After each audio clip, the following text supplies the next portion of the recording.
আল্লাহ challenge দিয়ে বললেন তোমরা রুহু বানাতে পারবা না। কিন্তু ইউনাইটেড স্টেটস অফ আমেরিকার একজন মেডিকেল সায়েন্টিস্ট উনি চ্যালেঞ্জ গ্রহণ করে বলেছে আমি রুহু বানায় ছাড়বো। 7 বছর উনি গবেষণা করেছেন, মাগার রুহুর দেখা পায় না। মুমূর্ষু রোগী নিয়ে উনার কাজ, কখন যে দেহ থেকে রুহুটা উড়াল দেয় টেরই পাওয়া যায় না। এবার তার মাথায় আসলো এক বুদ্ধি, সে চিন্তা করলো বুলেট প্রুফের গ্লাস দিয়ে আমি ছোট্ট একটা রোম বানাবো। কি proof? Bullet proof. Bullet proof হচ্ছে এমন প্রুফ গুলি মারলে ঢুকে না। এই যে আমাদের মাননীয় প্রধানমন্ত্রী মহোদয়, রাষ্ট্রপতি মহোদয় যে গাড়িতে চড়ে, এই গাড়িগুলো বুলেট প্রুফ, কেউ গুলি মারলেও ঢুকবে না, ঠিক কিনা? তো বিজ্ঞানীর মাথায় চিন্তা আসলো আমি বুলেট প্রুফের একটা গ্লাস দিয়ে ছোট্ট রোম বানাবো, আর এই রোমের ভিতরে মুমূর্ষু রোগী ঢুকাবো। এটার ভিতরে কেউ মরলে রুহু আর বেরোতে পারবে না, যেহেতু বুলেট প্রুফ। কত বড় উল্লুকা পাঠা! তো গ্লাস ফিটিং করা ছোট্ট একটা রুম বানিয়েছে, আর তার টিমের সবাইকে নিয়ে সে বলল আজকে আমি রুহু ধইরা ছাড়ুম। রুহু কেমনে বেরোয় আমি দেখবো, কারণ বুলেট প্রুফের গ্লাস দিয়ে, টেম্পার গ্লাস দিয়ে আমি ছোট্ট রুম বানিয়েছি, এটার ভেতরে মুমূর্ষু রোগী ঢুকাবো। যাও আইসিইউ থেকে রুগী ধরে আনো। মুমূর্ষু এক রুগীরে ধরে নিয়ে আসছে, মুখের মধ্যে মাস্ক পরানো, কৃত্রিম ভাবে লাইফ সাপোর্টে রাখা, অক্সিজেন দেয়া হচ্ছে। মেডিকেল টিমের প্রধান বলে গ্লাস ফিটিং করা রুমের ভিতরে ঢুকা, তার আগে তার বিপি মাপ মানে ব্লাড প্রেশার চেক করে বলে বিপি ইজ ওকে। এবার বলল তার ওজন মাপ, তারা ওজন মাপলো, ওজন পাওয়া গেল 80 কেজি। কয় কেজি? 80 কেজি। এবার বললো ওকে, বিপিও ঠিক আছে, ওজন 80 কেজি। এবার গ্লাস ফিটিং করা রুমের ভিতরে ঢুকায় দেয়, দেখি রুহু কেমনে বেরোয়। ঢুকায় দেওয়ার পরে মেডিকেল টিমের প্রধান বলে তার লাইফ সাপোর্টটা খুলে ফেল, অক্সিজেন খুলে ফেল। সবাই বলে স্যার অক্সিজেন খুলে ফেললে তো এটা মরে যাবে। মেডিকেল টিমের প্রধান বলে মারার জন্যই তো আনছি, এটা না মরলে আমি রুহু দেখমু কেমনে। তো গ্লাস ফিটিং করা রুমের ভিতরে ঢুকায়া লাইফ সাপোর্ট খুলে ফেলছে। অক্সিজেনের অভাবে মুমূর্ষু রোগীটা ছটফট ছটফট করতে করতে শেষ মরে গেছে, মাগার রুহু দেখা যায় না। মেডিকেল টিমের প্রধান একবার ডানে তাকায় বায়ে তাকায়, কি খোঁজে? কিন্তু রুহু আছে নাকি? রুহু উড়াল দিছে, ঠিক কিনা? খুঁজে পাওয়া যায় না। এবার গ্লাসের দরজা খুলে, জানালা খুলে ভিতরে হাত দিয়ে এরকম রুহু টোকাইতেছে। কি টোকায়? টাকি মাছ যেমনে টোকায় না, রুহু খুঁজতেছে। এইভাবে রুহু পাওয়া যায়? এবার ব্যর্থ এসে বলল লাশটাকে বের করো। বের করার পরে চেক দা বিপি, বিপি মাপো, ওজন মাপো। বিপি নাই, কারণ মরে গেছে। মরে গেলে মানুষের এই যে ধাক্কাটা থাকে, কিন্তু ওজন আছে না নাই? মরার আগে ছিল 80 কেজি, এখন ওজন দিয়া দেখে ওজন হয়ে গেছে 78 কেজি। মরার আগে ছিল কয় কেজি? মরার পরে লাশ বের করে এবার ওজন স্কেলে শোয়ানোর পরে দেখা যাচ্ছে যে ওজন হয়ে গেছে 78 কেজি। কয় কেজি কমছে? কয় কেজি? বিজ্ঞানী কয় আমি পাইছি। সবাই কয় কি পাইছেন? কয় রুহু। কেমনে পাইলেন? কয় মরার আগে লোকটা ছিল 80 কেজি, মরার পরে হয়েছে 78 কেজি, কমছে 2 কেজি। তার মানে যে এটা উড়াল দিছে ওইটাই 2 কেজি। যেহেতু আগে ছিল 80, এখন 78, 2 কেজি কমলো কেন? যেহেতু কমছে তার মানে কিছু একটা তো বেরোইছে, ওইটাই 2 কেজি। কয় আমি পাইছি, রুহু পাইছি। কিন্তু বিজ্ঞানীদের নিয়ম হচ্ছে একটা রেজাল্ট পেয়ে আপনি ফাইনাল কথা বলতে পারবেন না, আরো কিছু নমুনা সংগ্রহের দরকার আছে না নাই? মেডিকেল টিমের প্রধান বলে আরেকটা মুমূর্ষু রোগীরে আন।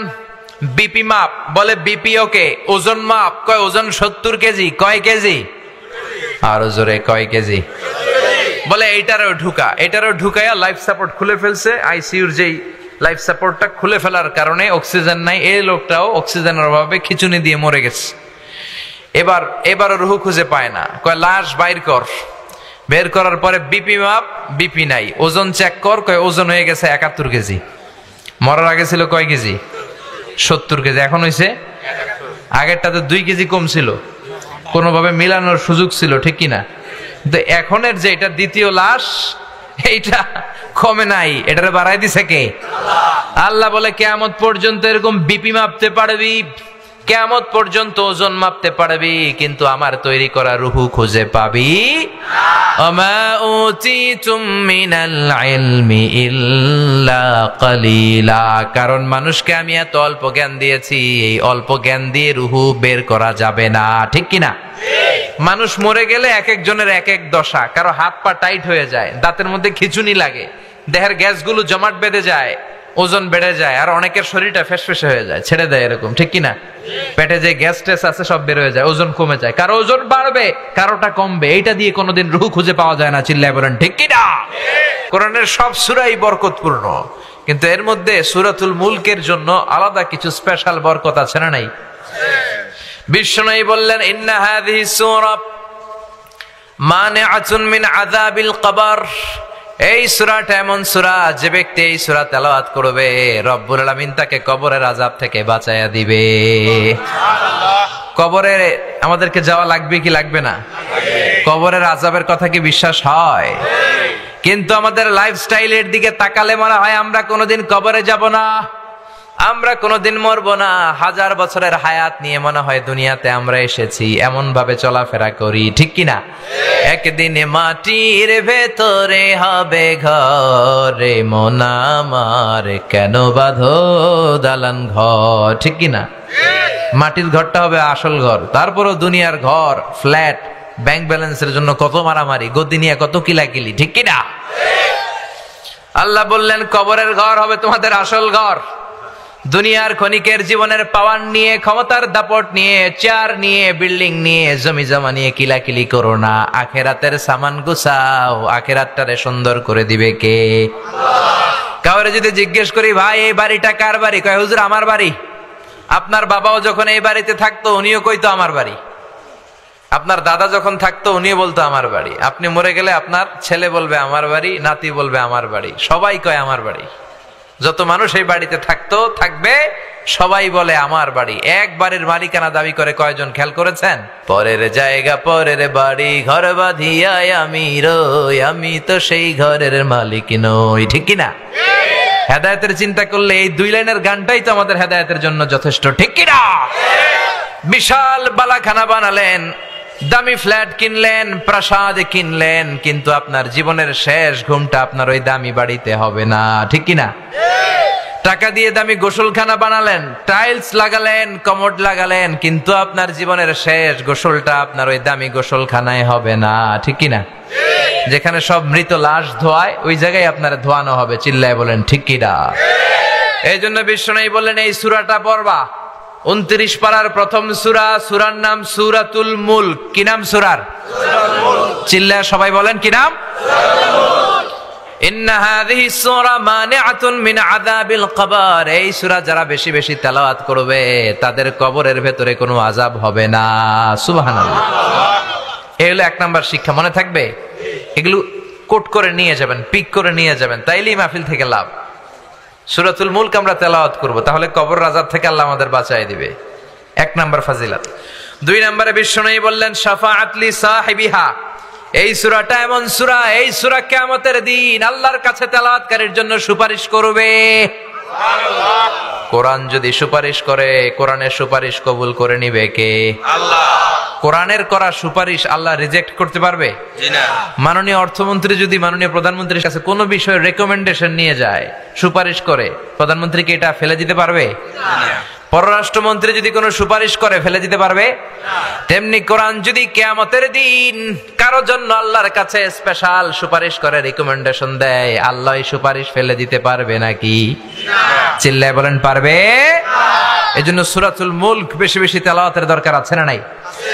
আবার বিশ্বনবী বললেন খাসামাত আন সাহিবিহা। এই সূরাটা তেলাওয়াতকারীর পক্ষে আল্লাহর সাথে কিয়ামতের দিন তর্ক করবে। আল্লাহু আকবার। এই সূরা আল্লাহর সাথে ঝগড়া করবে, ডিবেট করবে। কতক্ষণ? হাত্তা আদখালাহুল্লাহুল জান্নাহ, যতক্ষণ না পর্যন্ত রব্বুল আলামিন এই সূরার তেলাওয়াতকারীকে জান্নাতের ঘোষণা না দেয়। যতক্ষণ না আল্লাহ ঘোষণা দিবে যে যাও আমি তোমাকে জান্নাতের জন্য সার্টিফাই করলাম, ততক্ষণ পর্যন্ত এই সূরা আল্লাহর সামনে দাঁড়িয়ে তর্ক করতেই থাকবে। তার মানে এই সূরাতে বরকত বেশি না কম? বেশি। এজন্য বিশ্বনবী বলতেন মান ক্বারা বিহা ফি লাইলাতিন ফাকাদ আকসারা ওয়া আতাবা। রাত্রি বেলা যে ব্যক্তি এই সূরাটা বেশি বেশি তেলাওয়াত করবে, তেলাওয়াতকারীর আমলনামাটাকে সওয়াব দিয়ে পরিপূর্ণ করে দিবে কে? আল্লাহ। এখন যে সূরা মুলকের তেলাওয়াত তাফসীর আমরা শুনতেছি, এখন দিন না রাত?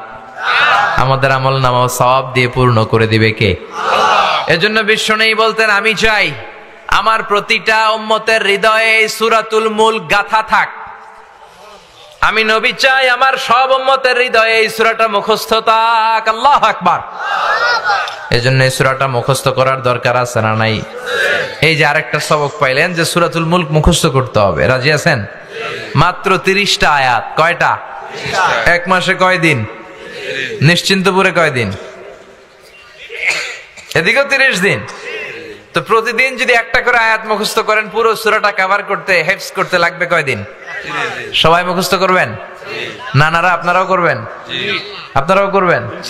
আপনারা চেয়ারম্যান, জনগণ সবাই মিলে মুখস্থ করবে এই সূরা।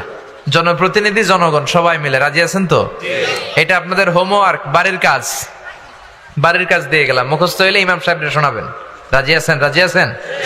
This Surah is an eye opener for you. এই সূরা আপনার দৃষ্টিকে খুলে দিবে, আপনার ঘুমন্ত বিবেককে জাগিয়ে তুলবে, আপনার মধ্যে একটা পরিবর্তন নিয়ে আসবে।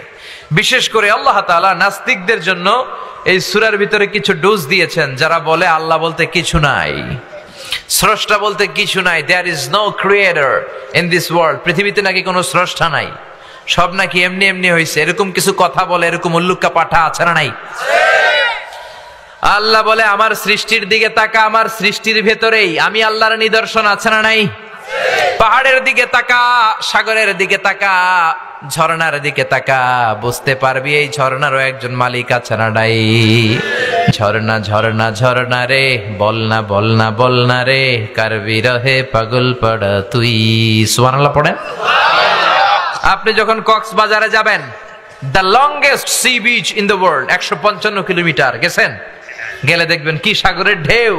এই সাগরের দিকে তাকালে মনের অজান্তে আপনার মাথায় এটা চলে আসবে যে এই সাগর এমনি এমনি হতে পারে না, এই সাগরের একজন স্রষ্টা আছে না নাই? আপনি যদি বাংলাদেশের সবচেয়ে বড় পাহাড় ময়মনসিংহের গারো পাহাড়ে যান, কিংবা বান্দরবানের তাজিংডং বিজয়, চিম্বুক পাহাড়, কেওক্রাডাঙ্গে যান, পাহাড়গুলো দেখলে বুঝবেন এই পাহাড়েরও একজন মালিক আছে না নাই?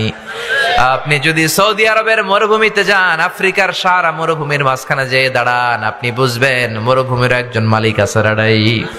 আপনি খেয়াল করলে, চিন্তা করলেই আপনার মন আপনাকে সায় দিবে এই মহাবিশ্ব, এই বসুন্ধরা, এই চমৎকার পৃথিবী এমনি এমনি হতে পারে না, এই পৃথিবীর একজন স্রষ্টা আছে না নাই? আর সেই স্রষ্টার নাম কি? কিন্তু নাস্তিকরা বলে আনসিন ইজ নাথিং, যেটা দেখি না ওইটা বিশ্বাস করি না, বলে না? কিন্তু অনেক জিনিস তারা দেখে না কিন্তু বিশ্বাস করে, আছে না নাই? বাতাস দেখা যায় কি যায় না? এখানে বাতাস আছে না? বাতাস না থাকলে এই যে আমরা ব্রেথ ইন করি, ব্রেথ আউট করি, শ্বাস নেই শ্বাস ছাড়ি, বাতাস না থাকলে শ্বাস নেওয়া যেত? তার মানে এখানে বাতাস আছে না নাই? কিন্তু আমরা দেখি। নাস্তিকরা কি বাতাস বিশ্বাস করে না? কিন্তু প্রথমে কইছে যেটা দেখি না ওইটা মানি না, কিন্তু বাতাস মানে, ঠিক কি না? Do you see the air in the atmosphere? নাস্তিক পাইলে জিজ্ঞেস করবেন তুমি কি বায়ুমণ্ডলের বাতাস দেখো? সে বলবে no. Then you ask him so why do you believe on that? তাহলে তুমি বিশ্বাস করো কেন? কেন বিশ্বাস করো? Do you see the bad headache someone feel in his head? কেউ যখন মাথায় ব্যথা পায় তুমি কি এটা দেখতে পাও? অনেকে এসে বলে হুজুর আমার প্রচন্ড মাথায় ব্যথা, একটু দোয়া পরে ফুদিয়ে দেন, বলে না? তো লোকটা যে মাথার ব্যথায় মরে যাচ্ছে আমি কি দেখি? কিন্তু মাথা ব্যথা আমরা বিশ্বাস করি কি করি না? নাস্তিকেরা এরকম হাজার জিনিস দেখে না কিন্তু বিশ্বাস করে।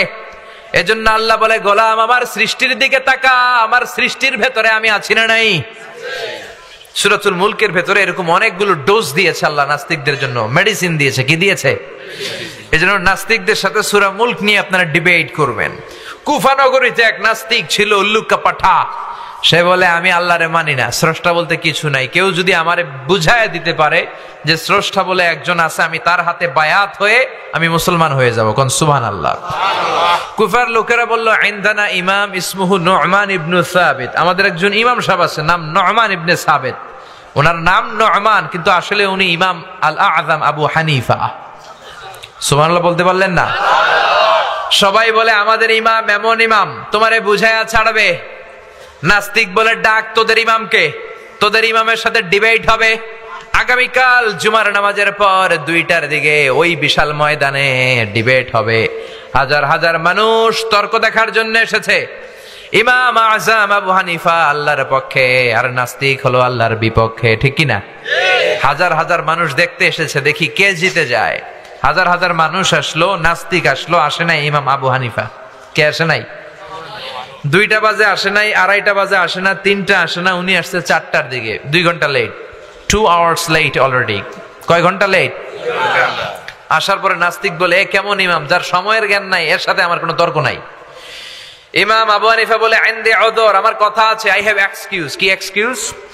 সাইয়েদনা ইমাম আবু হানিফা বললেন, আমি ঘর থেকে বেরোলাম, প্রতিদিন নদী পার হয়ে আমরা আসি, আজকে ঘর থেকে বেরোয় দেখি নদীর সামনে নৌকা নাই, রাস্তায় কোনো মানুষ নাই, কেউ নাই। আমি হেঁটে হেঁটে নদীর কাছে যেয়ে দেখি নদীর পাশে বিশাল বড় গাছ। হঠাৎ দেখলাম এমনি এমনি গাছটা 2 ভাগ হয়ে গেল, এমনি এমনি গাছ থেকে তক্তা বের হয়ে গেল, করাত ছাড়া, মিস্ত্রি ছাড়া, এমনি এমনি গাছের তক্তাগুলো জোড়া লেগে নৌকা হয়ে গেল। লগি নাই, বৈঠা নাই, মাঝি নাই, এমনি এমনি নৌকা আমাকে নিয়ে নদীর এপার থেকে ওপার চলে গেল। এই বিশাল প্রসেসিংটা হইতে 2 ঘন্টা আমার দেরি হয়েছে, তো এই জন্য আই এম লেট, আমার দেরি হয়েছে। নাস্তিক কয়, তগো ইমাম ডাইল খাইছে, ডাইল, অথবা গত রাতে ঘুম হয় নাই, পাগলের মতো আবল তাবল বকে, প্রলাপ বকে। সাইয়েদনা ইমাম আবু হানিফা বললেন, এ কথা বলেন কেন? নাস্তিক বলে, করাত ছাড়া গাছ কাটা যায় নাকি? এমনি এমনি গাছ কাটা যায় নাকি? এমনি এমনি তক্তা বেরোয় নাকি? এমনি এমনি তক্তাগুলো জোড়া লাগে নৌকা হয় নাকি? এমনি এমনি লগি নাই, বৈঠা নাই, এমনি এমনি মাঝি ছাড়া নৌকা চলে নাকি? ইমাম আবু হানিফা বললেন, এই তো আপনি লাইনে চলে আসছেন, now you are on the right track, এখন আপনারা বুঝানো আমার সহজ হবে। সাইয়েদনা ইমাম আবু হানিফা বললেন, এমনি এমনি তক্তা হয় না, এমনি এমনি গাছ কাটে না, এমনি এমনি মাঝি ছাড়া নৌকা চলে না, তাহলে এই আকাশটা কেমন করে এমনি এমনি হলো? জমিনটা কেমন করে এমনি এমনি হলো? পাহাড় পর্বত মহাবিশ্ব কেমন করে এমনি এমনি হলো? আল্লাহু আকবার। এই যুক্তির সামনে নাস্তিকের আর কোনো যুক্তি নাই। নাস্তিক কয়, তাই তো, আসলেই তো আমি একটা উল্লুকা পাঠা, এতদিন পর্যন্ত আমি এইভাবে চিন্তা করি নাই, আমি তো এরকম ভাবি নাই। ও নু'মান ইবনে সাবিত, ও ইমাম, আসলে আপনি বড় ইমাম, আর আমি তর্কে জড়াতে চাই না, আপনার হাত দেন, আমি আপনার কাছে বায়াত হলাম, আর আমারে আপনি পড়িয়ে দেন লা ইলাহা ইল্লাল্লাহু মুহাম্মাদুর রাসূলুল্লাহ সাল্লাল্লাহু আলাইহি ওয়াসাল্লাম। নাস্তিকদের জন্য এরকম সুন্দর সুন্দর ডোজ এই সূরার ভেতরে দিয়েছে কে? আল্লাহ। আরো জোরে বলেন, কে? সূরার নাম সূরাতুল মুলক। সূরার নাম কি?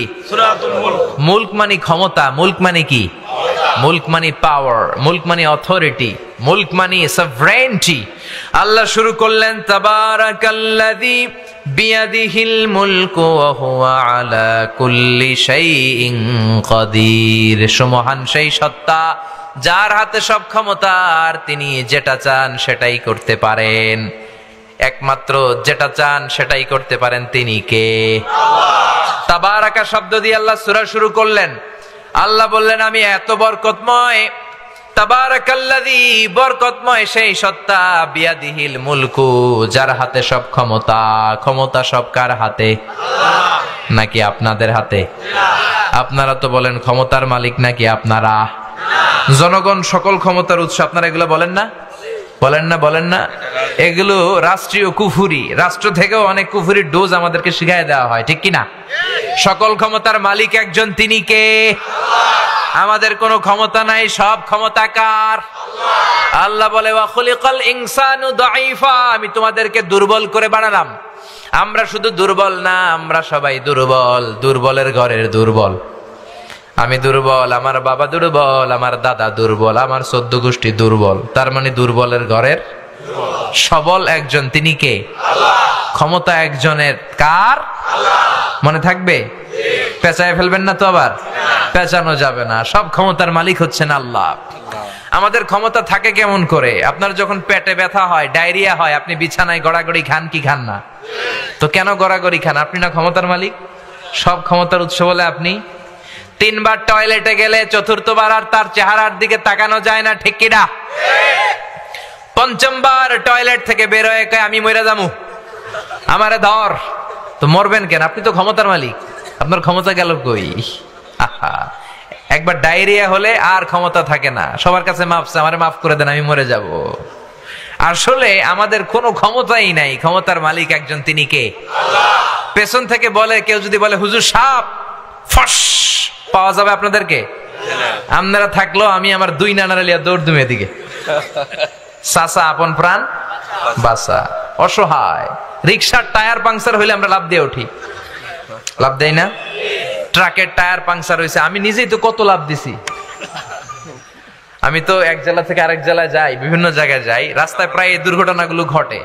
ট্রাকের টায়ার পাংচার, বিকট আওয়াজ হয়, মনে হয় যে ককটেল মেরেছে, লাভ দিয়ে উঠি। ড্রাইভার কয় হুজুর ডরায়েন না, টায়ার পাংচার হয়েছে। তখন বোঝা যায় আমার সাহস কতটুকু। আসলে আমাদের কোনো ক্ষমতা নাই, ক্ষমতার মালিক কে? এজন্য আল্লাহ বললেন তাবারাকাল্লাযী বিয়াদিহিল মুলকু ওয়া হুয়া আলা কুল্লি শাইইন কাদির। সুমহান সেই সত্তা যার হাতে ক্ষমতা, ক্ষমতা কার হাতে? বর্তমান পৃথিবীতে সবচেয়ে সুপার পাওয়ার বলে দাবি করে ডোনাল্ড ট্রাম্প নিজেকে, তাই না? তার একটা বক্তব্য দেখবেন, ইউটিউবে পাবেন, সে ভাষণ দিচ্ছিল, কে যেন বিউ গলে মানে একটা হুইসেলে ফু দিয়েছিল আর আল্লাহু আকবার বলেছিল। সে 3টা লাফ দিছে, আর তার স্পেশাল সিকিউরিটি ফোর্স এসএসএফ এসে তাকে ঘিরে ধরেছে। এত ক্ষমতার অধিকারী, একটা হুইসেল দিলে লাফ দিয়ে ওঠে। আচ্ছা না নাই? আবার বোঝা যায় যখন তুফান শুরু হয়, বোঝা যায় আমাদের ক্ষমতা কত কম যখন ভূমিকম্প হয়। 8 তলা 10 তলা 20 তলা বিল্ডিং গুলোর ভেতর থেকে যারাই থাকে সবাই বের হয়ে যায়, কারণ বাঁচার দরকার আছে রাডাই। যত ফ্ল্যাট আছে, যত বাড়ি আছে, দেখবেন ওই বাড়িগুলোর ভাড়াটিয়ারাও দৌড়, বাড়িওয়ালাও দৌড়। রাত 3টা 4টা 5টার দিকে ভূমিকম্প হয় না? নাকি শুধু ভাড়াটিয়া দৌড় দেয়, বাড়িওয়ালা দৌড় দেয় না? দৌড় দেয়। ধনী গরিব ক্ষমতাশীল সবাই দৌড়ায়, ঠিক কিনা? নেপালে একটা ভূমিকম্প হয়েছিল গত কয়েক বছর আগে। আমাদের বাংলাদেশের কিছু নায়িকারা গিয়েছিল শুটিং করতে। তো সকালবেলা শুটিং, তারা নেপালের একটা হোটেলে, কাঠমান্ডুতে হোটেল থেকে বেরিয়েছে, তাদের পুরো সেট নিয়ে তারা একটা পাহাড়ের উপর নাচ করবে, ওখানে ডান্স হবে। কি হবে? শুরু করে দিয়েছে দুনিয়াকে মজা লে লো, দুনিয়া তোমারই হ্যায়। তারা একটা ইন্টারভিউতে বলতে শুরু করলো, আমরা নাচতে শুরু করলাম, কিছুক্ষণ পর দেখি আমগুলোকে পাহাড়ও নাচে। পরে আমরা নাচ থামায়া দিলাম, দেখি পাহাড় নাচ থামায় না, পাহাড় নাচতেছে। বুঝতে আর বাকি রইল না, আসলে এটা পাহাড়ের নাচানাচি নয়, এটা আর্থকোয়েক, ভূমিকম্প, ঠিক কিনা? সবাই আমরা চিৎকার চেঁচামেচি শুরু করলাম। পাহাড়ে বসে বললাম, যেই হোটেলে আমরা গত রাতে ছিলাম, আমাদের লাগেজ কাপড় চোপড় যেই হোটেলে, 4 তলা হোটেলে রেখে এসেছি, পাহাড় থেকে দেখা যায়। হঠাৎ দেখলাম 2-1 সেকেন্ডের ব্যবধানে পুরো হোটেলটা মাটির সাথে ধসে মেসাকার হয়ে গেল। পুরো কাঠমান্ডু শহরটা কেঁপে উঠলো। পুরো কাঠমান্ডুর বড় বড় মূর্তিগুলো, এই 10টা হাত দিয়ে জিহ্বা বের করে থাকে না এভাবে, এই মূর্তিগুলো বিভিন্ন জায়গায় ওরা সেট করে রেখেছে টুরিস্ট অ্যাট্রাকশন হিসেবে। সবগুলো মূর্তি ধপাস করে পড়েছে, নিজেরাই বাঁচতে পারে না, মানুষের বাঁচাবে কি? জোরে কোন ঠিক কিনা? একটা মূর্তির গায়ে যদি মাছি মশা এসে বসে, কেউ না তাড়ালে মূর্তি তাড়াতে পারে না, ঠিক কিনা? গোটা কাঠমান্ডু কেঁপে উঠলো। একটা লোক কাঠমান্ডু শহরে বসে বসে 2টা বাচ্চাকে নিয়ে কান্না শুরু করেছে। টিভি চ্যানেলের লোকেরা যাচ্ছিল, তারা রিপোর্ট করছে, আর ওই লোকটাকে জিজ্ঞেস করছে, আপনার কি হয়েছে, কাঁদেন কেন? সে বলে, গতকাল পর্যন্ত আমার 5 তলা বাড়ি ছিল, 2টা গাড়ি ছিল, একটা সুপার শপ ছিল, টাকা পয়সার কোনো অভাব নাই, আমার পুরা বাড়িটা শেষ। আমার বউ বেরোতে পারে নাই, বাচ্চা 2টারে নিয়ে কোন রকম জানে বাঁচলাম। এখন খাবার মতো কোনো খাবার নাই, বিশুদ্ধ পানি নাই, ত্রাণের প্যাকেট আসলে মারামারি করে যদি একটা প্যাকেট পাই, 2 বাচ্চারা আমি মিলে জিলে খাই। গতকাল ছিলাম কোটিপতি, আজকে পথের ভিখারি, ঠিক কিনা? কোনো ক্ষমতা নাই, ক্ষমতার মালিক একজন, তিনি কে? আল্লাহ। এই যে মাহফিলের ময়দান, 3টা ভাওয়া ব্যাংক যদি কেউ এদিকে ছেড়ে দেয়, ভাওয়া ব্যাংক চিনেন? লাভ দেয় না? এদিকে একটা ভাওয়া ব্যাংক, মাঝখানে একটা, পিছনে একটা ব্যাংক, আর কি লাভ দিবে? ব্যাংকের চেয়েও 3 ডবল লাভ দিবেন আপনারা, ঠিক কিনা? কোনো ক্ষমতা নাই। কুকুর আমাদেরকে কামড়াইলে আমরা কুকুরে কামড়াইতেও পারি না। বল্লা পোকা কামড় দিয়ে দেয় দৌড়, ওইটার যে ধর্মু ওইটাও পারি না, চিল্লা এখন, ঠিক কিনা? এজন্য আপনি যত ক্ষমতার অধিকারী হন, এগুলো নকল ক্ষমতা। আমাদের মাননীয় প্রধানমন্ত্রী একবার ওনার বিমান থেকে ল্যান্ড করতে পারছিলেন না, আধা ঘন্টা 1 ঘন্টা পরে ল্যান্ড করেছিলেন। বিমানের সমস্যা, 33টা চক্কর মেরেছে ওনার বিমান। ওনার স্পেশাল সিকিউরিটি ফোর্স এদেশের প্রিয় প্রধানমন্ত্রীকে যে বলল, মাননীয় প্রধানমন্ত্রী, উই ক্যান নট ল্যান্ড নাও, একটা সমস্যা হয়েছে, আপনি বিচলিত হবেন না, আমরা ট্রাই করে যাচ্ছি সলভ আউট করার, আমাদের বিমানের সমস্যা, যান্ত্রিক ত্রুটি, এখন আমরা নামতে পারতেছি না। 33টা চক্কর মেরেছে আকাশে। মাননীয় প্রধানমন্ত্রীকে তারা বললেন, আপনি শান্ত হয়ে বসেন। ওমিয়া, যখন মাননীয় প্রধানমন্ত্রী বিমানে বসা আর বলা হচ্ছে বিমানের সমস্যা, তখন মাননীয় প্রধানমন্ত্রী বসে বসে জিকির করছিল কার? জোরে বলেন কার? তার মানে এত ক্ষমতা, তখন ক্ষমতা মিছে। চিল্লা এখন ঠিক কিনা? তখন জান ভিক্ষা চাইতে হবে একজনের কাছে, তিনি কে? এজন্য আল্লাহ বললেন, তাবারাকাল্লাযী বিয়াদিহিল মুলকু ওয়া হুয়া আলা কুল্লি শাইইন কাদির। সুমহান সেই সত্তা যার হাতে ক্ষমতা, ক্ষমতা কার হাতে? আবার আল্লাহ বললেন, আমি ক্ষমতার চেয়ারে বসাই, আমি ক্ষমতার চেয়ার থেকে নামাই, তিনি কে? কুলিল্লাহুম্মা মালিকাল মুলকি তুতিল মুলকা মান তাশাউ ওয়া তানজিউল মুলকা মিম্মান তাশা ওয়া তুইজ্জু মান তাশাউ ওয়া তুযিল্লু মান তাশাউ বিয়াদিকাল খায়র ইন্নাকা আলা কুল্লি শাইইন কাদির। সুবহানাল্লাহ পড়েন। আল্লাহ বলে, আমি ক্ষমতার মালিক, আমি ক্ষমতায় বসাই, আমি ক্ষমতা থেকে নামাই। ডোনাল্ড ট্রাম্পকে আমেরিকার ক্ষমতায় বসালো কে? হিলারিকে হারায় দিল কে? আবার ডোনাল্ড ট্রাম্প যদি বেশি বেশি না ফরমানি করে, ডোনাল্ড ট্রাম্পরেও লাথি মাইরা নামায় দিতে পারে কে? ওই ক্ষমতা আল্লাহর আছে না নাই? তাহলে সকল ক্ষমতার মালিক কে? প্রিয় ভাইয়েরা, এই পৃথিবীতে অনেক দেশে দেখবেন যিনি প্রেসিডেন্ট বা প্রধানমন্ত্রী ক্ষমতার চেয়ারে বসে, কেউ 5 বছরের মেয়াদে বসে, কেউ বসে 10 বছরের মেয়াদে। এবার বলেন তো, উত্তর দেন, আল্লাহ ক্ষমতার চেয়ারে বসছে কয় বছরের মেয়াদে? 20 বছর, 50, 100, কয় বছর? আল্লাহ বলে, হুয়াল আউয়ালু ওয়াল আখিরু ওয়াল যাহিরু ওয়াল বাতিনু ওয়া হুয়া বিকুল্লি শাইইন আলীম। আল্লাহ বলেন, আমি এমন সত্তা, অনাদিকাল থেকে ক্ষমতার চেয়ারে বসা, অনন্তকাল পর্যন্ত থাকবো। দুনিয়ার মতো 5 বছর 10 বছরের মেয়াদে আমি ক্ষমতায় বসি নাই। আমার ক্ষমতা আজীবন মেয়াদ, ঠিক কিনা? আল্লাহর ক্ষমতার আজীবন মেয়াদ। তার মানে আমাদের ক্ষমতা আর আল্লাহর ক্ষমতার সাথে কোনো মিল আছে? চিল্লায় বলেন আছে? আবার পৃথিবীর অনেক দেশে দেখবেন ডেমোক্রেটিক সিস্টেমে ভোটে জিতে ক্ষমতায় যেতে হয়। আল্লাহ কি ভোটে জিতে আসছে? কথা বলতে হবে চিল্লায়, ভোটে জিতে আসছে? অনেক দেশে ডিক্টেটরশিপ মানে স্বৈরাচারী পদ্ধতি, জোর যার মুল্লুক তার। আল্লাহর ক্ষমতা কি এরকম? অনেক দেশে মোনার্কি সিস্টেম, রাজতন্ত্র, রাজার পোলা রাজা। আল্লাহর বাপ ছিল রাজা, এজন্য আল্লাহও রাজা। এরকম এরকম আল্লাহ বলে, আমার ক্ষমতা এরকম না। কুল হুয়াল্লাহু আহাদ আল্লাহুস সামাদ লাম ইয়ালিদ ওয়া লাম ইউলাদ ওয়া লাম ইয়াকুল লাহু কুফুয়ান আহাদ। লাম ইয়ালিদ ওয়া লাম ইউলাদ, আমি আল্লাহ কাউরে জন্ম দেই নাই, কারো ঔরসে আমি আল্লাহ জন্ম নেই নাই, ঠিক কি না? পৃথিবীর শুরু থেকে আমি ক্ষমতার চেয়ারে বসে আছি, শেষ পর্যন্ত থাকবো, তিনি কে? আবার পৃথিবীর অনেক দেশে দেখবেন ক্ষমতায় যেতে হলে জোট করা লাগে, কোয়ালিশন করা লাগে। বাংলাদেশে জোটের রাজনীতি আছে না নাই?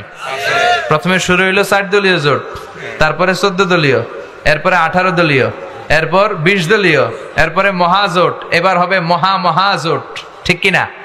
তো আল্লাহর ক্ষমতায় যাওয়ার জন্য কি জোট করা লাগছে? চিল্লায় বলেন, জোট করা লেগেছে? আল্লাহ বলে, আমার ক্ষমতায় কেউ শরীক নাই। ওয়ালাম ইয়াকুল্লাহু শারীকুন ফিল মুলকি ওয়া কাব্বিরহু তাকবীরা। আমার ক্ষমতায় শরীক দল নাই, আমার ক্ষমতায় কোয়ালিশন নাই, আমার ক্ষমতায় কেউ জোট নাই। আমি একা একাই সব ক্ষমতার মালিক। চিল্লায় বলেন ঠিক কিনা? আবার পৃথিবীর অনেক দেশে দেখবেন জোর করে যিনি রাজা বা সুলতান বা প্রেসিডেন্ট বা প্রধানমন্ত্রী আন্দোলন করে তারে ক্ষমতার চেয়ার থেকে নামানো হয়। এরকম গণ অভ্যুত্থানের ইতিহাস পৃথিবীতে আছে না নাই?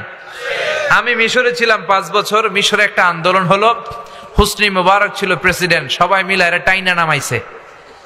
তা আমরাও যদি পৃথিবীর সবাই মিলে আল্লাহর বিরুদ্ধে একটা আন্দোলন করি, আল্লাহর টাইনা নামানো যাবে না? যাবে না? না? আচ্ছা, পৃথিবীতে যত জিন আছে, জিনেরা যদি বলে আমরাও মানুষের সাথে একাত্মতা ঘোষণা করলাম, আল্লাহরে আমরা মানি না, তাহলে তো আল্লাহ ক্ষমতা থেকে নেমে যাবে নাকি? ফেরেশতারাও যদি কয় আমরা মানি না, মানুষ জিন ফেরেশতা 3 দলীয় জোট এরকম আন্দোলন করলে আল্লাহর ক্ষমতা শেষ? কথা বলবেন, আল্লাহর ক্ষমতা শেষ হবে? আল্লাহ বলে, ওয়া আন্নাকুম গায়রু মুজিজিল্লাহ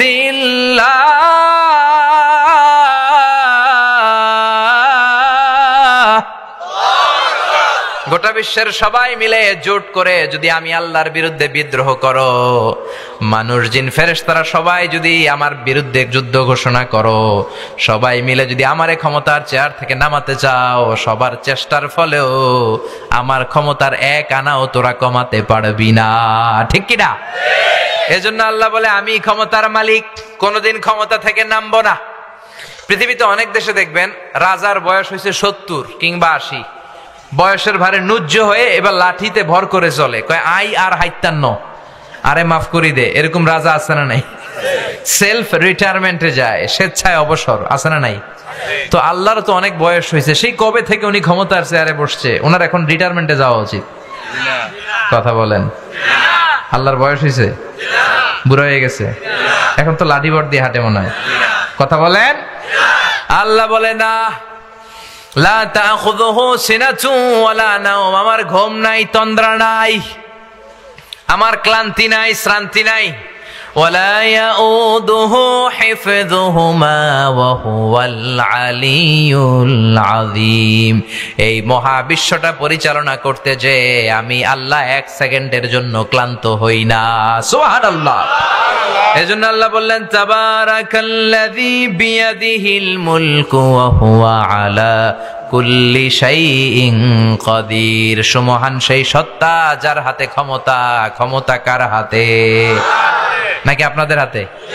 আর কোনদিন এটা বলবেন আমরা ক্ষমতার মালিক, আমাদের দাপট সব আমার আমার আমার, এগুলো বলা যাবে? সব কার? আল্লাহ বললেন সব ক্ষমতার মালিক আমি, আর আমি চাইলে সব করতে পারি। আমরা বললাম আল্লাহ বুঝলাম আপনি অনেক ক্ষমতার মালিক, আর আপনি কি করতে পারেন বলেন? আল্লাহ বললেন আল্লাযী খালাকাল মাউতা ওয়াল হায়াতা লিয়াবলুয়াকুম আইয়ুকুম আহসানু আমালা ওয়া হুয়াল আজিজুল গফুর। সুবহানাল্লাহ পড়েন। আল্লাহ বলে আমি জীবন তৈরি করেছি, মরণ তৈরি করেছি তোমাদেরকে পরীক্ষা করার জন্য, আর আমি দেখতে চাই কে ভালো আমল করো। যারা ভালো আমল করেছো তাদের জন্য 8টা জান্নাতের দরজা খুলে দিবে কে? আর যারা দুনিয়াতে জুলুম করেছো, অন্যায় করেছো, তাদের জন্য জাহান্নাম রেডি করা আছে না নাই? আল্লাহ বলে আমি জীবনের মালিক, মরণের মালিক। ও মিয়া, জীবন দেয় কে? মরণ দেয় কে? প্রাণ ভিক্ষা দেয় কে? নাকি আমনেগো রাষ্ট্রপতি? আমনেগো রাষ্ট্রপতি তো মাশাআল্লাহ প্রাণও ভিক্ষা দেয় না। আরে রাষ্ট্রপতির প্রাণও আল্লাহ ভিক্ষা দিতে পারে, চিল্লা এখন ঠিক কিনা? আসল জীবন মরণের মালিক কে? আল্লাহ বললেন আমি জীবন বানালাম, মরণ বানালাম, মাঝখানে বানালাম রূহ। রূহ থাকলে মানুষ জিন্দা, রূহ চলে গেলে ওই মানুষটা হয়ে যায় মুর্দা। এই যে মিজানুর রহমান আজহারী কথা বলে হাসে, কথা বলে হাত নাড়ে, কারণ ভিতরে রূহ আছে না নাই? আপনারাও কথা বলেন, নড়েন চড়েন, কারণ ভেতরে রুহু আছে না নাই? যেই দিন রুহুটা উড়াল দিবে, লাশ বানিয়ে দিবে কে? এই পৃথিবীর সবচেয়ে বড় ধরনের একটা মিরাকেল, অ্যামেজিং মিরাকেল বিষয় হচ্ছে রূহ। মানুষ সব বানাতে পারে, মানুষ প্লেন বানাতে পারে, রোবট বানাতে পারে, মানুষ সুফিয়া খালারে বানাতে পারে। সুফিয়া খালারে চিনেন? সুফিয়া নামে একটা মেয়ের আনছিল না? হ্যাঁ, এটা মেয়ের আকৃতি দিয়েছে, ঠোঁটে লিপস্টিক পরিয়েছে। আল্লাহ বলবেন কিয়ামতের দিন এর ভেতরে রুহু ঢুকা। যারা সুফিয়া নিয়ে লাফালাফি করছে, রুহু ঢুকা। এজন্য আল্লাহ বললেন তুমি প্লেন বানাতে পারো, কম্পিউটার বানাতে পারো, রোবট বানাতে পারো, কিন্তু তুমি রুহু বানাতে পারো নাকি? রুহু বানাতে পারে একজন, তিনি কে? ইয়াসআলুনাকা আনির রূহি কুলির রূহু মিন আমরি রাব্বি ওয়া মা উতিতুম মিনাল ইলমি ইল্লা কালিলা। মক্কার কাফিররা এসে বলে আব্দুল্লাহর বেটা মুহাম্মদ, তুমি যদি একটা প্রশ্নের উত্তর দিতে পারো আমরা সব মুসলমান হয়ে যাব। বিশ্বনবী বললেন কি প্রশ্ন? মক্কার কুরাইশরা বলে মা হুয়ার রূহ, রূহ কাকে বলে? এইটা যদি বলতে পারো কালিমা পড়ে মুসলমান হব। সুবহানাল্লাহ।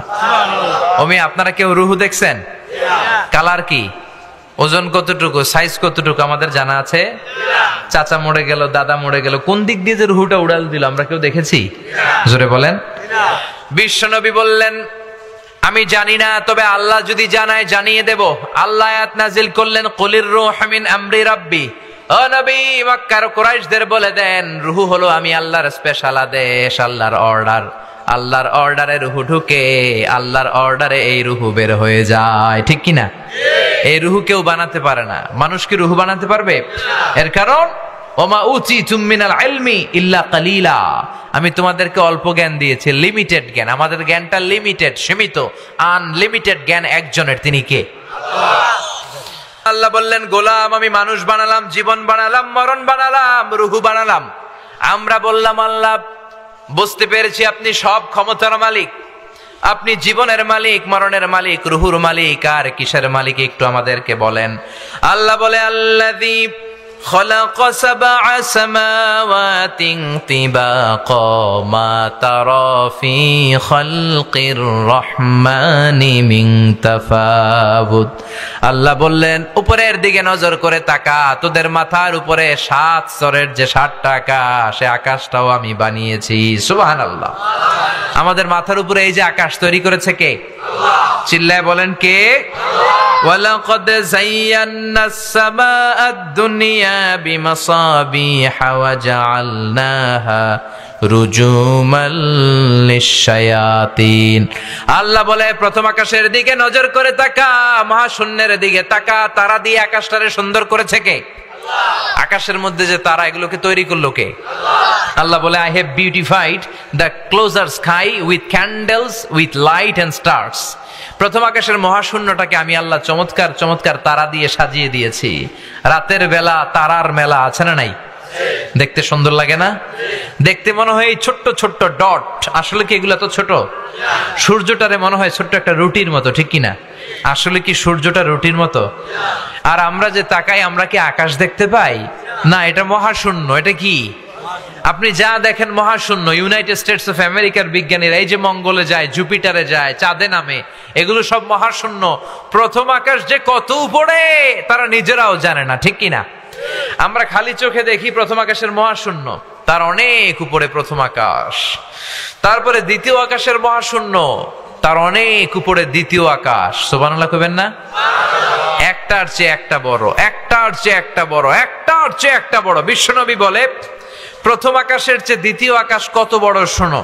তোমার হাতের আংটিটা খুলে যদি মরুভূমিতে ছেড়ে দাও, পুরো মরুভূমির তুলনায় তোমার আংটি যত ছোট, আল্লাহর দ্বিতীয় আসমানের তুলনায় আল্লাহর প্রথম আসমানটা ঠিক তত ছোট। আরো আসতে পড়েন সুবহানাল্লাহ। সে তুলনায়, মহাবিশ্বের তুলনায় কত তুচ্ছ আমি, কত ক্ষুদ্র আমি, কত নগণ্য আমি। এই যে সূর্যের আলো ছাড়া আমরা বাঁচি না, এই সূর্যটা পৃথিবী থেকে 13 লক্ষ গুণ বড়। Can you imagine, can you guess? আপনি কি কল্পনা করতে পারেন? এই পৃথিবীটাই তো আমরা দেখি নাই, দেখছেন? কে কয়টা দেশ ঘুরছেন? 200টার মতো পৃথিবীতে দেশ। এই যে আমরা পড়ে আছি কুমিল্লার মধ্যে, ঠিক কিনা? কুমিল্লা হচ্ছে বাংলাদেশের 64 জেলার একটা জেলা। এরকম 64 জেলা মিলে আমাদের সুজলা সুফলা শস্য শ্যামলা ডিজিটাল বাংলাদেশ। আর এই বাংলাদেশ হচ্ছে পৃথিবীর সবচেয়ে ছোট্ট একটা দেশ, ঠিক কিনা? বাংলাদেশের চেয়ে বড় দেশ আছে না নাই? পাশের ইন্ডিয়াই তো আমাদের চেয়ে কত বড়, কানাডা কত বড়, রাশিয়া বাংলাদেশের চেয়ে প্রায় 200 গুণ বড়। এরকম 200টা দেশ নিয়ে পৃথিবীর মাত্র 30 ভাগ স্থল, বাকি 70 ভাগ হচ্ছে শুধু হানি আর হানি। বুঝতে পেরেছেন? বাকি 70 ভাগ পানি, 30 ভাগ মাত্র স্থল। তো এই পৃথিবীটা এত বিশাল, আর ওই সূর্যটা নাকি পৃথিবীর চেয়ে 13 লক্ষ গুণ বড়। তার মানে এই সূর্যই কি মহাবিশ্বের সবচেয়ে বড় তারা? না। ব্যাটেল জিউস নামে একটা তারা আছে, যে সূর্য পৃথিবীর চেয়ে 13 লক্ষ গুণ বড়। ওই ব্যাটেল জিউস তারা আবার সূর্যের চেয়ে 33 কোটি গুণ বড়। তার মানে ব্যাটেল জিউস তারাটাই কি সবচেয়ে বড় তারা? না, ব্যাটেল জিউসের চাইতেও বিশাল বিশাল বড় তারা আছে। এরকম কত মিলিয়ন বিলিয়ন ট্রিলিয়ন জিলিয়ন ফিলিয়ন অক্ট্রিলিয়ন তারা যে মহাকাশের প্রথম আকাশের মহাশূন্যে আছে, নাসার বিজ্ঞানীরা নিজেরাও জানে না। কোন সুবহানাল্লাহ। সূর্যের পরে পৃথিবীর সবচেয়ে কাছের তারার নাম প্রক্সিমা সেন্ট্রাই। কি নাম? আসেন, এই প্রক্সিমা সেন্ট্রাইতে আমরা একটা শীতকালীন ভ্রমণ করে আসি, একটা ট্যুর করে আসি, সফর করে আসি। যাবেন? কে কে যাবেন? হাত তোলেন। মাশাআল্লাহ, অনেক সাহস। তো এই প্রক্সিমা সেন্ট্রাই হচ্ছে সূর্যের পরে পৃথিবীর সবচেয়ে কাছের তারা। এই পৃথিবীর সবচেয়ে কাছের যেই তারাটা, এই তারাটাতে যদি আমরা ট্যুর করতে যাই, তাহলে আমাদের কিছু প্রিপারেশনের দরকার আছে না নাই? 2.3 লাইট ইয়ার আলোকবর্ষ দূরে পৃথিবী থেকে সবচেয়ে দূরের যেই তারাটা, ওইখানে তো আমরা যাইতেই পারবো না। সবচেয়ে কাছের যেই তারা প্রক্সিমা সেন্ট্রাই, ওখানে যদি আমরা যাই, আমরা প্লেন দিয়ে যেতে পারবো না, আমাদেরকে রকেট দিয়ে যেতে হবে, ঠিক কিনা? কারণ বর্তমান পৃথিবীর সবচেয়ে দ্রুতগামী বিমানটার নাম হচ্ছে বোম সুপারসনিক। এটা হচ্ছে সবচেয়ে দ্রুতগামী প্যাসেঞ্জার প্লেন, যাত্রী নিয়ে উড়ে 1200-1300 কিলোমিটার বেগে এটা ছুটে। এর আগে ছিল কনকর্ড, এটা 1000 কিলোমিটার বেগে ছুটতো। এই কনকর্ড নর্থ আটলান্টিককে পাড়ি দিতে, আড়াআড়ি পাড়ি দিতে 4 ঘন্টা লেগে যেত 1000 কিলোমিটার বেগে ছোটার পরেও। তো আমরা এই বোম সুপারসনিক দিয়েও ওই তারাতে নামতে পারবো না, কারণ প্যাসেঞ্জার বিমান দিয়ে মাধ্যাকর্ষণ শক্তি ভেদ করা যায় না। আমাদের যেতে হবে রকেট দিয়ে। জোরে বলেন, কি দিয়ে? যারা যারা হাত তুলছিলেন আমার সাথে যাবেন তো? হ্যাঁ, শীতকালীন পিকনিক করব আমরা কোথায়? পৃথিবী থেকে সবচেয়ে কাছের যেই তারাটা, ওখানে যে আমরা নেমে পিকনিক করব। রাজি আছেন? হাত যারা তুলেছেন রাজি আছেন নাকি ভয় ঢুকে গেছে অন্তরে? তো আমাদের যেতে হবে রকেট দিয়ে। আমরা যাব অ্যাপোলো 11 নামে একটা রকেট আছে, যেটা দিয়ে নীল আর্মস্ট্রং 1969 সালে চাঁদে নেমেছিল। এই ঘটনাটা আমরা জানি না? উনি চাঁদে নেমেছিল, এডউইন অলড্রিন আর মাইকেল কলিন্সকে নিয়ে চাঁদে নেমেছিল। ওই রকেটটা দিয়ে যাব। ওই রকেটটা সেকেন্ডে চলে 11 কিলোমিটার বেগে, মিনিটে চলে 660 কিলোমিটার বেগে, ঘন্টায় চলে 39,000 কিলোমিটার বেগে। সুবহানাল্লাহ বাড়িতে যেয়ে বলেন, চিল্লায় পড়েন আল্লাহু আকবার। একটা রকেট না ঘন্টায় 39,000 কিলোমিটার দূর চলে যাবে, 1 ঘন্টায়। এখান থেকে আমেরিকা কত দূর হবে? 8-10 হাজার কিলোমিটার। তার মানে এটা দিয়ে 4-5 বার আমেরিকায় আসা যাওয়া করা যাবে। চিল্লায় কোন সুবহানাল্লাহ। তো আমরা যদি এটা দিয়ে পৃথিবীর সবচেয়ে কাছের যেই তারা প্রক্সিমা সেন্ট্রাইতে যেতে চাই, কোন রকেটটা দিয়ে? অ্যাপোলো 11 রকেট দিয়ে। যে রকেটটা ঘন্টায় চলে কত হাজার কিলোমিটার বেগে? 39,000 কিলোমিটার বেগে। এটা দিয়ে যদি পৃথিবী থেকে ওখানে আমরা নামতে চাই, আমাদের 1,15,000 বছর লেগে যাবে। যে রকেটটা ঘন্টায় 39,000 কিলোমিটার বেগে ছুটে, এত দ্রুতগামী রকেট দিয়েও যদি আমরা পৃথিবীর সবচেয়ে কাছের তারায় পিকনিক করতে যাই, তাহলে আমাদের 1,15,000 বছর লেগে যাবে। আল্লাহ যদি বলে, যাও আজহারি, তোমার যেহেতু এত শখ, যারা যারা হাত তুলছে তাদেরকে নিয়ে ওখানে পিকনিক করতে যাও, আমি তোমাদের সবাইকে 1,15,000 বছর হায়াত দিয়ে দিলাম। যারা হাত তুলছেন, আমরা যদি যাওয়া শুরু করি, আমরা যেতে যেতে বাকিরা সব মরে ভূত হয়ে যাবে। শুধু তারাই না, আমাদের ছেলে মেয়ে নাতি নাতকর সব মরতে থাকবে। মরতে মরতে মরতে মরতে 6,000 প্রজন্ম যখন মরে যাবে, 6,000 জেনারেশন যখন শেষ হয়ে যাবে, তখন ওই তারাতে আমাদের নামার সময় হবে। সুবহানাল্লাহ কইতে পারলেন না? এজন্য আল্লাহ বলে, ওয়ালাকাদ যায়্যানাস সামাআদ দুনিয়া বিমাসাবিহা ওয়া জাআলনাহা রুজুমান লিশ-শায়াতিন। এরকম বিশাল বিশাল তারা দিয়ে প্রথম আকাশের মহাশূন্যটারে সাজিয়ে দিয়েছে কে? এরপর আল্লাহ বললেন, ওয়াসিররু কাওলাকুম আও ইজহারু বিহি ইন্নাহু আলিমুম বিদাতিস সুদূর। তোমরা প্রকাশ্যে কথা বলো কিংবা গোপনে কথা বলো, কেউ না শুনলেও শুনে কে? এমনকি আমাদের অন্তরেও যেটা চলে সেটাও জানে কে? এই জন্য সব সময় ভালো চিন্তা করার দরকার আছে না নাই? ভালো কাজ করার দরকার আছে না নাই? বেশি বেশি কোরআন পড়ার দরকার আছে না নাই? যেন কানে শুনি সদা তোমার কালাম, হে খোদা, চোখে যেন দেখি শুধু কোরআনের আয়াত। শোনো আমার মুনাজাত, শোনো শোনো ইয়া ইলাহি আমার মুনাজাত, শোনো আমার মুনাজাত। পড়েন আমিন। এরপর আল্লাহ বললেন, হুয়াল্লাযী جعل لكم الأرض ذلولا فامشوا في مناكبها وكلوا من رزقه وإليه النشور। তিনি হলেন এমন আল্লাহ যিনি তোমাদের জন্য জমিনটারে সমান করে দিয়েছেন। ঠিক কি না? জমিনটা যদি ফ্ল্যাট সমান্তরাল না হইতো এমনি বসতে পারতেন? এদিকে যদি পাহাড়, এদিকে টিলা, এদিকে উঁচা, ওদিকে নিচা, বসতে পারতেন? এই পৃথিবীর সৌন্দর্যটা যে কত চমৎকার, এটা প্লেনে না চললে বুঝতে পারবেন না। আপনারা প্লেনে চড়ে হজে গেছেন না? জানলার পাশে যারা বসেছেন তারা দেখবেন, আমি কমসে কম 10টার মতো প্রায় 10টার উপরে দেশ ঘুরে ফেলেছি, 12টার মতো হবে। তো জানালার পাশে বসে তাকালে দেখা যায় যে পৃথিবী, আকাশ থেকে পৃথিবী দেখতে কেমন, যেখানে পাহাড় ওইটার দৃশ্য একরকম, যেখানে সাগর একরকম, যেখানে মরুভূমি ওইটার ডিজাইন আবার একরকম। আবার বাংলাদেশের এক জেলা থেকে আরেক জেলায় যখন আমরা প্লেনে যাই, যেমন আমরা ঢাকা থেকে রাজশাহীতে যাই মাহফিল করতে প্লেনে, যশোরে নামি প্লেনে, কক্সবাজারে যাই প্লেনে, সিলেটে মাঝে মাঝে প্লেনে যাই সময়কে সেভ করার জন্য। তো তখন এগুলো খুব বেশি উপর দিয়ে ওঠে না, 15,000 ফিট দিয়ে চলে যায় ডোমেস্টিক ফ্লাইটের বিমানগুলো। তখন জানলা দিয়ে দেখা যায় যে কত সুন্দর। বাংলাদেশের কোথাও ফ্লাই করলে আপনার মনে হবে পুরো বাংলাদেশটাকে আল্লাহ সবুজ কার্পেট দিয়ে ঢেকে রেখেছে, সবুজ কার্পেট মনে হয়। চিল্লায় পড়েন আল্লাহু আকবার। আবার আল্লাহ বললেন সবুজ কার্পেট দেখে আনন্দে লাফালাফি করো না, এই কার্পেটের নিচেও আযাব আর গজব আছে না নাই? আকাশের উপরও আযাব আর গজব আছে না নাই?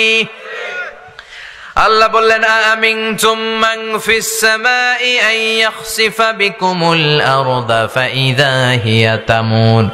দুনিয়ার মানুষগুলো কি মনে করেছে নাকি কোনো আযাব আর গজব তাদের আসবে না? আমি যে কোনো সময় ল্যান্ডস্লাইড দিয়ে, ভূমিধস দিয়ে তাদেরকে শেষ করে দিতে পারি, ঠিক কি না? মাঝে মাঝে ল্যান্ডস্লাইড হয়, ভূমিধস, মাটি ভিতরের দিকে চলে যায়, মাঝে মাঝে উপর থেকে শিলাবৃষ্টি পড়ে। শিলাবৃষ্টি দেখেন নাই মনে আপনারা? শিলাবৃষ্টি যখন গরু ছাগলের উপরে পড়ে কি হয়? ময়রা ভূত হয়ে যায়, ঠিক কিনা? ফসল খেতে বললে ফসল শেষ, বাড়ি ঘর শেষ। এগুলো তো ছোট্ট ছোট্ট শিলাবৃষ্টি। তো শিলাগুলো যদি এত বড় হইতো, একটা শিলা যদি এত বড় হয়, যদি আল্লাহ উল্কা বৃষ্টি পাঠায়, অ্যাসিড রেইন, অ্যাসিড বৃষ্টি যদি পড়ে, আগুনের বৃষ্টি যদি হয়, উল্কা চিনেন? মহাকাশ থেকে মাঝে মাঝে উল্কা পড়ে। পৃথিবীতে সবচেয়ে বড় সাইজের উল্কাটা পড়েছিল দক্ষিণ আফ্রিকার হোবা সিটিতে। ওটার ওজন ছিল 60 টন। কয় টন? ভাগ্য ভালো এটা কোনো আবাসিক এলাকার উপরে পড়ে নাই, এটা ক্ষেতের মধ্যে পড়ছে। পুরো জায়গাটা ধসে গর্তের মতো হয়ে গিয়েছে। 40 কেজিতে 1 মন, 40 মনে 1 টন, এরকম 60 টন ছিল এই উল্কাটার ওজন। আল্লাহ যদি কুমিল্লা শহরের মধ্যে, কুমিল্লার উপরে 50-60টা, কয়েক হাজার, কয়েকশো যদি এরকম উল্কা পাঠায়, উল্কা পাঠাইলে আপনারা কয়েন আমরা ক্ষমতার মালিক নাকি? ক্ষমতার মালিক কে? আল্লাহ বললেন যে কোনো সময় আমি শেষ করে দিতে পারি। আর বাংলার জমিনে যে পরিমাণে যৌতুক আমরা খাই, ঘুষ খাই, সুদ খাই, ওজনে কম দেই, খাদ্যে ভেজাল দেই, মাছে ফরমালিন দেই, যেই পরিমাণে গদিলইয়া কিলাকিলি করি, যে কোনো সময় আযাব দিতে পারে কে? শুধু বিশ্বনবীর দোয়ার বরকতে আমরা বেঁচে যাই। বিশ্বনবী দোয়া করেছে আল্লাহ কওমে আদকে, কওমে সামুদকে, কওমে শুআইবকে, ওই জাতিদেরকে, পূর্ববর্তী উম্মতদেরকে যেমনি আপনি একবারে আযাব দিয়ে ধ্বংস করে দিয়েছেন, আমার গুনাহগার উম্মতদেরকে একবারে আযাব দিয়ে আপনি শেষ করে দিয়েন না। বিশ্বনবীর দোয়ার বরকতে আমরা বেঁচে যাই। চিল্লায় বলেন ঠিক কিনা? এরপরে আল্লাহ বললেন আওয়ালাম ইয়ারাউ ইলাত তাইরি ফাওকাহুম সাফাতিন ওয়া ইয়াকবিদ মা ইউমসিকুহুন্না ইল্লার রহমান ইন্নাহু বিকুল্লি শাইইন বাসীর। সুবহানাল্লাহ। ওই দেখেন এক বল্লা পোকা আসছে, 5 জন এটার কিছু করতে পারি না, আমরা ক্ষমতার মালিক। এক বল্লার লগে 5 জনও পারি না। আল্লাহ বললেন মানুষগুলো নাস্তিক কেমন করে হয়? আওয়ালাম ইয়ারাউ ইলাত তাইর, মানুষগুলো কি পাখিগুলোর দিকে তাকায় না? ফাওকাহুম সাফাতিন ওয়া ইয়াকবিদনা, পাখির দিকে তাকালে ওই মানুষের অন্তরে ঈমান ঢুকায়া দিবে কে? আল্লাহ বলে নাস্তিকগুলা কি পাখির দিকে তাকায় না? আপনি যদি পাখির দিকে নজর করেন, এই যে কাক উড়ে, বক উড়ে, শালিক উড়ে, ঘুঘু উড়ে, বাবুই পাখি উড়ে, পাখি নিয়ে যদি আপনি চিন্তা করেন, আপনার মনের অজান্তেই এই উত্তর চলে আসবে যে এই পাখির রব আল্লাহ এটাকে সৃষ্টি করেছে। চিল্লা এখন ঠিক কিনা? এজন্য আল্লাহ বলে ওরা কি পাখির দিকে তাকায় না? ফাওকাহুম, যেই পাখি মানুষের মাথার উপর দিয়ে উড়ে, সাফাতিন, পাখিগুলো তাদের ডানা মেলে দেয়, ওয়া ইয়াকবিদনা, আবার ডানা গুটিয়ে জমিনে নামে। পাখির দিকে নজর করলে ঈমান বাড়ায়া দিবে কে? এই পৃথিবীতে কত ধরনের পাখি যে আল্লাহ তৈরি করেছেন, আপনি জিওগ্রাফিক্যাল চ্যানেল দেখবেন, আপনার ঈমান বেড়ে যাবে। নর্থ আমেরিকাতে হামিং বার্ড নামে একটা পাখি আছে, পৃথিবীর সবচেয়ে ছোট্ট পাখি, সবচাইতে ছোট। এটার প্রাপ্ত বয়স যখন হয় এটা 3, 4, 5 ইঞ্চি বড় হয়। প্রতি সেকেন্ডে এই পাখিটা ডানা ঝাপটায় 80 বার। কয়বার? আচ্ছা আপনি আপনার হাত 1 সেকেন্ডে ঝাপটাতে পারবেন কয়বার? 4 বার, 5 বার, এরপরেই তো শেষ। কিন্তু এই পাখিটা 1 সেকেন্ডে ডানা ঝাপটায় কয়বার? পৃথিবীর সব পাখি শুধু সামনে উড়ে, এই হামিং বার্ড সামনে যেমনি উড়ে পিছনের দিকে উঠতে পারে। সুবহানাল্লাহ। বাড়িতে যে কোয়েন আলপিন সুইফট বার্ড নামে একটা পাখি আছে সাউথ ইউরোপের আল্পস পর্বতমালার নাম শুনছেন? এই আল্পস পর্বতমালার পাশে এই পাখি থাকে, সুইফট বার্ড। এই পাখি একবার শূন্যে উড়াল দিলে 8 মাস উড়ন্ত অবস্থায় থাকে, আবার জমিনে নামে, আবার উড়াল দিলে আবার 8 মাস। মেঘের আপ থেকে পানি খায়, পোকামাকড় গুলো শূন্য থেকে ধরে খায়, উড়ন্ত অবস্থায় মলত্যাগ করে। একবার উঠলে শূন্যে 8 মাস থাকতে পারে। কোন সুবহানাল্লাহ। হোমা বার্ড নামে একটা পাখি আছে, এই পাখি উড়ন্ত অবস্থায় ডিম পেড়ে দেয়, আর ওই ডিম জমিনে পড়ার আগেই শূন্যে ফেটে বাচ্চা বের হয়ে ওই বাচ্চা উড়তে শুরু করে দেয়। এজন্য আল্লাহ বলে, গোলাম তোরা কি পাখির দিকে তাকাবি না? পাখিকে আরবিতে বলে তয়র, আর বিমানকেও আরবিতে বলে তয়র, ঠিক কিনা? পাখি আরবি যা, বিমান আরবিও তা। Birds and aeroplane maintain the same flying mechanism while flying. পাখি যেমনি উড়ে, বিমানও এমনি উড়ে। এজন্য পাখির উপর গবেষণা করতে করতে আমেরিকার 2 জন ভাই উইলভার রাইট অরভিল রাইট বিমান বানায় ফেলছে। সুবহানাল্লাহ কইতে পারলেন না? 1903 সালে আমরা বানাতে পারি নাই, আমরা শুধু ফতুয়া দেই, তুই কাফের, তুই কাফের, তুই মুশরিক। মারামারি কিলাকিলি আমাদের মধ্যে আছে না নাই? কিন্তু ইহুদি খ্রিস্টান এরা রিসার্চ করে, এদের গবেষণার পাল্লা এত ভারী, এরা বিমান বানায় ফেলছে। একদিন 2 দিনে না, শত শত দিন এই 2 ভাই পাহাড়ের মধ্যে শুয়ে পাখি নিয়ে গবেষণা করেছে, কোরআনের আয়াতের উপর বেসিস করে, যে পাখি কেমন করে উড়ে, কেমন করে নামে। গবেষণা করতে করতে করতে করতে বিমান বানায় ফেলছে। সুবহানাল্লাহ পড়ে। সর্বপ্রথম ফ্রান্সের এক শহর থেকে আরেক শহরে সেফলি বিমান ল্যান্ড করেছে। শুরু হয়ে গেল মানুষের স্বপ্ন পূরণ। আগে মানুষ শুধু পাখির দিকে তাকায় থাকতো আর কইতো, হায় হায় রে, পাখি উড়ে, আমরা উঠতে পারি না। এখন পাখির চেয়েও দ্রুত বেগে আমরা উড়ি, ঠিক কিনা? আপনি যখন হজে যান, উড়ে উড়ে যান না? পাখির গতিতে যান নাকি আরো গতিতে? একটা বিমান যখন ট্যাক্সি করে, মানে শূন্যে জমিনে যখন চড়ে, রানওয়েতে যখন চড়ে, এটাকে ইংরেজিতে ট্যাক্সি বলে। কি বলে? ট্যাক্সি বলে। আবার এসে যখন বোর্ডিং ব্রিজের সাথে ভিড়ে, এটাকে বলে পার্কিং। আবার শূন্যে থাকলে এটাকে বলে ফ্লাইং, এটা ফ্লাইং অবস্থায় আছে। তো জমিনে যখন ট্যাক্সি করে, টেক অফ করার আগে, মানে উড়ার আগে, গ্রাউন্ডে 500 kilometre per hour or 600 kilometre per hour যদি চড়তে পারে, 600 কিলোমিটার বেগে যখন ট্যাক্সি করতে পারে, তখন বিমানটা পাখার মধ্যে উইংয়ে ব্লেডগুলোর মধ্যে ধাক্কা মেরে এটা শূন্যে উড়াল দেয়। পাখি যেমনি উড়ালটা দেয়, বিমানটাও এমনি উড়াল দেয়। কোন সুবহানাল্লাহ। বানাতে বানাতে মানুষ বানায় ফেলছে বোম সুপারসনিক, পৃথিবীর সবচেয়ে দ্রুতগামী বিমান, ঘন্টায় 1300 কিলোমিটার বেগে চড়ে। সুবহানাল্লাহ পড়বেন না? এয়ার বোয়িং A380 পৃথিবীর সবচেয়ে বড় সাইজের বিমান, 525 জন লোক নিয়ে ওঠে, 4টা ইঞ্জিন, ডবল ডেকার। ও মিয়া, 500-600 লোক যদি থাকে, এদের কয়েকটা করে লাগেজও আছে না নাই? বিমানের ওজন আছে না নাই? সুবহানাল্লাহ কইবেন না? এজন্য আল্লাহ বলে, পাখি নিয়ে গবেষণা কর। পাখির ভেতরে নিদর্শন দিয়েছে কে? আল্লাহ। এই পাখি থেকে গবেষণা করে বিমান আবিষ্কার হলো। এই বিমান আবিষ্কার হওয়ার আগ পর্যন্ত পৃথিবীর সব দেশের ছিল হয় সেনাবাহিনী আর ছিল নৌবাহিনী। বিমান আবিষ্কারের পর শুরু হলো বিমান বাহিনী, এয়ারফোর্স, মিলিটারি। এখন প্রত্যেকটা স্বাধীন দেশের আছে না নাই? এজন্য আল্লাহ বললেন, গোলাম পাখির দিকে তাকা, পাখির দিকে নজর কর। পাখি নিয়ে গবেষণা করলে তোদের ঈমান বাড়িয়ে দিবে কে? এই সূরাটা আল্লাহ শেষ করলেন এই বলে, কুল আরাআইতুম ইন আসবাহা মাউকুম গাওরান ফামান ইয়াতিকুম বিমাইম মাইন। বলো দেখি সবে, শুকাইয়া যদি যায় এই পৃথিবীর পানি, তাহলে হেথায় তটনির ধারা কে দিবে সবারে আনি। আল্লাহ বললেন, এই জমিনের পানি যদি শুকিয়ে যায়, তোরা পানি পাবি কই? একদিন সকালে ঘুম থেকে উঠে দেখলেন টিউবওয়েলে পানি নাই, ট্যাপ ঘুরালেন, পানি নাই, পুকুরে নাই, বাজারেও মিনারেল ওয়াটার নাই, খাবেন কি?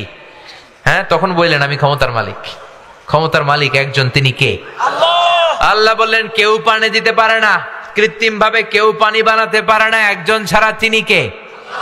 এজন্য আমরা পানি চাইবো কার কাছে? নাকি বৈশাখীর কাছে যাবেন? বৈশাখী মেঘের কাছে জল চেয়ে তুমি কাঁদবে, আমি চাই না তুমি কাঁদবে, আমি চাই না, বলে না? আবার হিন্দুরা ইন্দ্রদেবের কাছে চায়। হিন্দুদের ধর্মবিশ্বাস অনুযায়ী ইন্দ্রদেব বৃষ্টি দেয়। আমরা বলি না, বৃষ্টি দেওয়ার মালিক একজন, মেঘ দেওয়ার মালিক একজন, তিনি কে? আল্লাহ। মেঘ দে পানি দে ছায়া দে রে তুই, আল্লাহ মেঘ দে। পড়েন সবাই, আল্লাহ মেঘ দে পানি দে ছায়া দেড়ে তুই আল্লাহ মেঘ দে।